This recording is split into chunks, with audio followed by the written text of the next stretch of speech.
Assalamu alaikum and good morning respected principal teachers and all my dear friends. My name is Nida. Today I am going to speak few lines on Independence Day. This year we are celebrating 79th Independence Day of our country.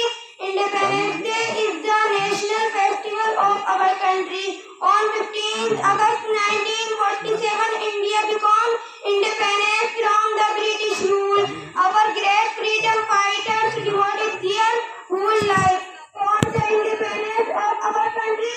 We should be grateful and respectful towards our freedom fighters who led struggle against the British rule in India, namely Tipu Sultan, Maulana Rashid Ahmad, Maulana Hussain Ahmad Madani, Maulana Abul Kalam Azad, Bhagat Singh, Asfaqullah Khan, Mahatma Gandhi and others.